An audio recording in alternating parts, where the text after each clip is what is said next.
Trump characterizes Robert E. Lee as a unifier and premier war strategist. Here's what history shows Richmond, Virginia's homages to the Confederate president, 2 generals and a naval officer came down last year following unrest over the police killing of George Floyd.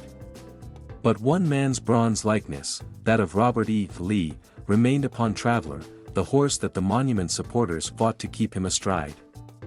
Like Lee at the Appomattox Court House in 1865, they lost the battle and the war. The 12-ton, 21-foot-high statue was removed Wednesday from its 4-story plinth on Monument Avenue. While many had battled to vanquish the slaveholding general's sculpture from the public square, there was plenty of opposition, including from former President Donald Trump, who last week praised the service and wartime acumen of the man who had betrayed the United States. The 45th president, no stranger to defeat himself following the 2020 election, has long kept an army of fact-checkers typing away. Yet even by fabulous standards, his statement on the monument and the man it commemorates warrants closer dissection. Here are some of his claims. Many generals consider Lee the greatest strategist of them all. Trump is correct that President Abraham Lincoln wanted Lee, then a colonel in the U.S. Army, to help lead the North, and he declined, later telling his sister he could not raise my hand against my birthplace Virginia. It's also true that, in a handful of Civil War battles, Lee earned accolades, but the superlative employed by Trump ignores the storied careers, highlighted by military experts, of generals John Pershing, George Patton, William Sherman, David Petraeus and Douglas MacArthur, all of whom defended the United States rather than rebel uprisings. Like other Confederate leaders, he suffered from poor maps and unprepared staff, but he also made his own problems, wrote historian Joseph Glatthaar, who has penned numerous books on the military, including 2 on Lee. His most egregious problem was to repeat an error that surfaced in his initial campaign. Lee attempted to coordinate too many independent columns. He overburdened himself and his staff. What Lee achieved in boldness of plan and combat aggressiveness he diminished through ineffective command and control. Glatthaar wrote in Partners in Command, the relationship between leaders in the Civil War, except for Gettysburg, would have won the war. Gettysburg, where almost 40% of his troops fell to casualty, was far from his only defeat. He also lost at Malvern Hill before faltering in the war's final days at Five Forks and the Appomattox Court House, where he surrendered. Lee was perhaps the greatest unifying force after the war. Trump is correct that Lee was ardent in his resolve to bring the North and South together through many means of reconciliation, but those efforts were limited to white Americans. Ta-Nehisi Coates and Adam Serwer, writing for The Atlantic, are 2 of many who have dismantled the mythology and hagiography of a kindly Lee who voiced his opposition to human bondage while declining to end his involvement in the institution before the Civil War.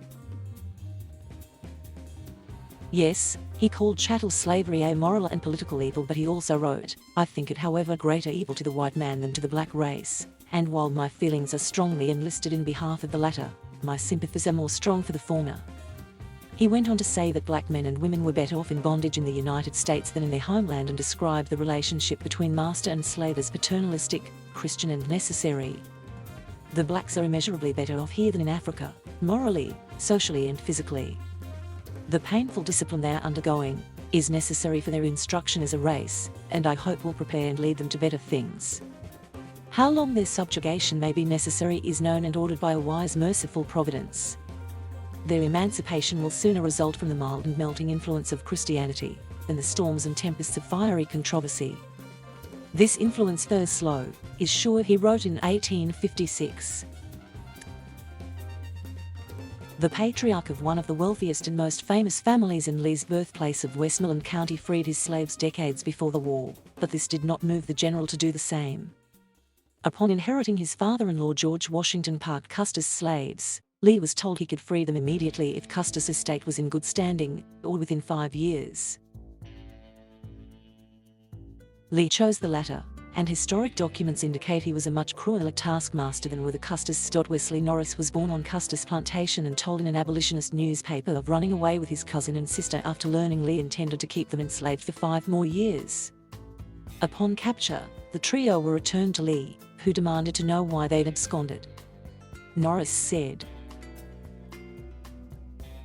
"We frankly told him that we considered ourselves free. He then told us he would teach us a lesson we never would forget. He then ordered us to the barn, where, in his presence, we were tied firmly to posts by Mr. Gwynn, our overseer, who was ordered by General Lee to strip us to the waist and give us 50 lashes each, excepting my sister, who received but 20.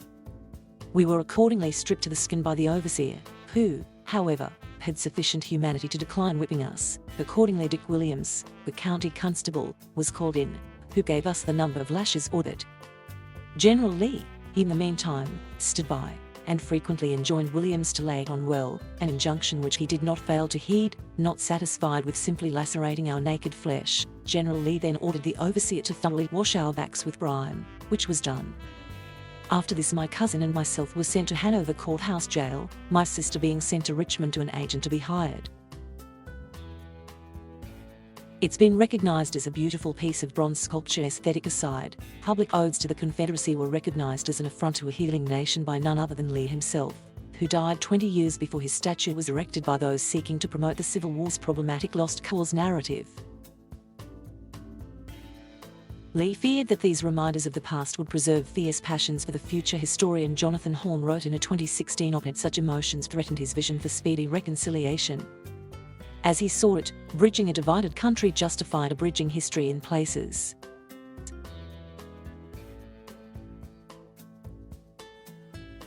Thank you for watching. Please subscribe.